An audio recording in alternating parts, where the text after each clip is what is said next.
इन योजनाओं से क्या मिलेगा किसान को? एमएसपी दो। पहला इनका जो अध्यादेश है उसके अंदर क्या होगा, इन्होंने खुली छूट दे दी। किसको दे दी? व्यापारी को, छोटे को, बाहर की कंपनी को या अंदर की कंपनी को। उससे सिर्फ निजीकरण को बढ़ावा मिलेगा। इसको निजीकरण में ले जाने की कोशिश है। सिर्फ ये सेक्टर बचा हुआ था देश का कि इसमें निवेश कैसे हो। किसान चाहे मरो, लेकिन विदेशी कंपनियां और हमारे देश के बड़े बड़े उद्योगपति इसमें घुसाए जा रहे हैं और किसान बर्बाद किया जा रहा है। इस तीनों एक्ट में अगर एक चौथी लाइन सरकार लिख देती कि किसान का एमएसपी से नीचे एक दाना भी नहीं खरीदा जाएगा तो हमें कोई आपत्ति नहीं थी। लेकिन एमएसपी शब्द को इन्होंने छुआ ही नहीं। तो जैसे सब्सिडीज दे रही है सरकार, हमें सब्सिडी नहीं चाहिए, हमें फसल का रेट चाहिए। हमें कर्ज की बात करिए, कर्ज नहीं चाहिए, फसल का रेट दे दो। हमें कर्ज लेने की जरूरत क्या पड़ेगी? सरकार, हमें अनुदान की जरूरत नहीं है, हमें हमारी फसलों के रेट दे दो।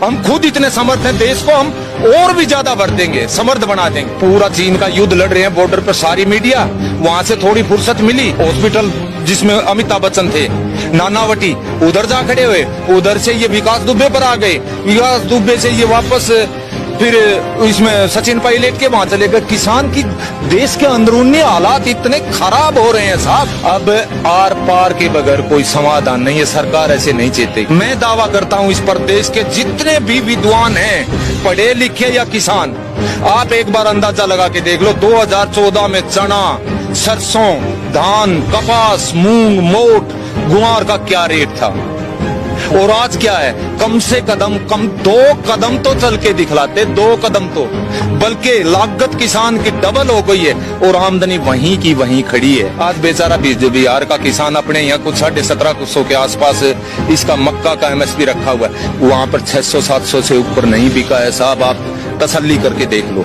धान वहां पर 1200 से ऊपर नहीं बिका है, आप तसल्ली करके देख लो। वन नेशन वन मार्केट, मैं मेरे तोशाम का 5 किलोमीटर है, मैं मेरे वन नेशन वन मार्केट का मैं करूंगा क्या? मैं आज तक मेरे डिस्ट्रिक्ट भिवानी के एक दाना नहीं लेके गया हूँ किसी चीज का।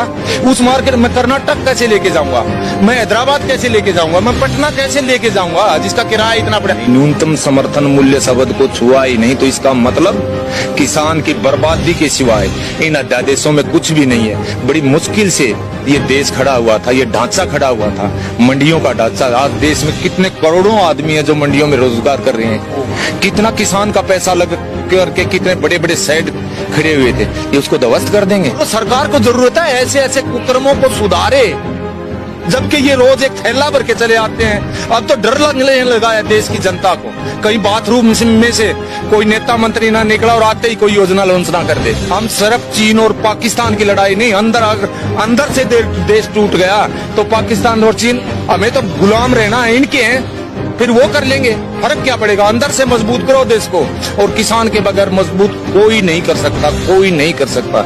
हमारा देश कृषि प्रधान देश है और इसको उद्योग प्रधान देश बनाने की कवायद चली हुई है। WTO का प्रेशर हो या किसी बड़े बड़े अंबानी अदानियों का प्रेशर हो, बेचा जा रहा है किसान को। आज भी किसान को हम नहीं जागी तो भावी पीढ़ियां दिक्कत